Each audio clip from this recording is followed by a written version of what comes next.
Izinkan saya menceritakan satu contoh aplikasi design thinking dalam industri retail. Dan perusahaan yang kita angkat di sini adalah Dairy Farm Group. Ini kita jadikan contoh ya dalam pembahasan kita. Dairy Farm Group ini adalah perusahaan retail di Singapura yang mengelola merek-merek supermarket besar seperti Giant dan Cold Storage.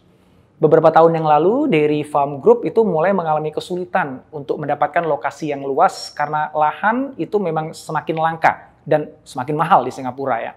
Akibatnya mereka harus membangun supermarket baru di lokasi yang sangat kecil areanya. Hanya sekitar seperempat dari luas yang seharusnya dialokasikan, yaitu di sebuah gedung perkantoran di kawasan distrik pusat bisnis. Maka dari itu mereka nggak bisa cuman sekedar ngikutin formula yang mereka biasa gunakan selama ini. Mereka harus mencari cara baru membangun supermarket ini dengan formula yang berbeda. Dan mereka menyadari bahwa desain supermarketnya juga harus sangat disesuaikan dengan apa yang jadi kebutuhan dan keinginan dari customer-nya. Dan memastikan itu bisa muat dalam lahan yang sempit tadi, ya. Dan tetap harus bisa bersaing dengan supermarket besar yang ada di sekitarnya. Dan karena membutuhkan solusi-solusi yang kreatif, mereka akhirnya memutuskan untuk membangun supermarket baru ini menggunakan pendekatan design thinking. Dan ternyata dengan design thinking, akhirnya dalam waktu 6 bulan saja mereka berhasil membuka supermarket dengan konsep baru yang sangat inovatif pada saat itu. Dan konsep baru itu juga sangat sukses dari sisi bisnis, sehingga mampu meraih keuntungan hanya dalam waktu 3 bulan saja. Nah, bagaimana sih mereka melakukannya dan seperti apa wujud inovasinya? Yuk kita temukan di video berikut ini.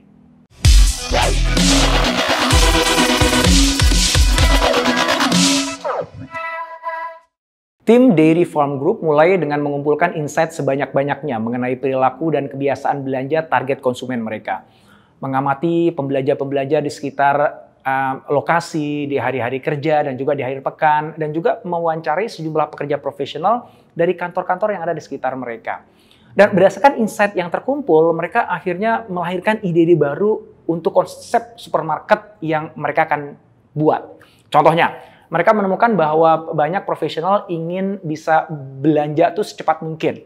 Dan itulah kemudian mereka akhirnya membagi supermarketnya menjadi 2 zona. Ada zona cepat dan ada zona lambat. Di zona cepat itu sudah tersedia produk-produk siap makan yang profesional bisa langsung ambil dan bayar. Para pembelanja sekitar juga ternyata memiliki preferensi untuk self-service. Contohnya saat membayar atau di area makan, mereka jadinya bisa maksimalkan self-service dengan menghemat SDM yang biayanya sangat tinggi di Singapura. Selain itu, para pembelanja di sekitar ternyata juga menginginkan adanya lebih banyak makanan segar, seperti daging dan seafood. Karena itu, tim mendedikasikan lebih banyak ruang untuk makanan segar, yang akhirnya menjadi 45% dari penjualan mereka. Dan agar bisa bersaing, walaupun tampilan tokonya itu premium, harga jual produknya dibuat sebanding dengan supermarket-supermarket di area residensial karena kebanyakan pekerja biasanya belanja itu sepulang dari kerja. Nah, masih ada beberapa hal lagi yang membuat supermarketnya menarik. Namun pada intinya mereka benar-benar menyesuaikan desain dari supermarket itu sesuai dengan selera para orang yang belanja. Ya, seperti interior yang bergaya taman, yang membuat rileks, dan praktek-praktek ramah lingkungan lainnya. Setelah prototyping dan testing beberapa kali, mereka berhasil membangun supermarket baru ini dengan ruang yang terbatas. Dengan pemanfaatan ruang yang kreatif dan solusi penyimpanan stok seperti overhead storage atau penyimpanan di langit-langit, mereka berhasil memaksimalkan luas ruang belanja sampai 90% dari luas toko. Dengan ruang penyimpanan stok hanya memakan 10% saja dari total luasnya. Konsep supermarket ini sangat baru sehingga mereka juga memberikan merek baru yang lebih kekinian sesuai dengan karakter pembelanja sekitar, yaitu Jason's Deli. Seperti yang saya sampaikan sebelumnya, reaksi pembelanja terhadap Jason Deli ini sangat positif. Setelah waktu 2 bulan saja, Jason Deli berhasil balik modal dan di bulan ketiga mereka mulai menghasilkan laba. Kasus Dairy Farm Group ini menunjukkan bahwa sumber daya atau standar industri yang selama ini kita anggap penting untuk diikuti, seperti contohnya ya tadi itu ya, luas lokasi untuk supermarket, itu ternyata belum tentu merupakan hal yang esensial dalam mencapai kesuksesan di pasar.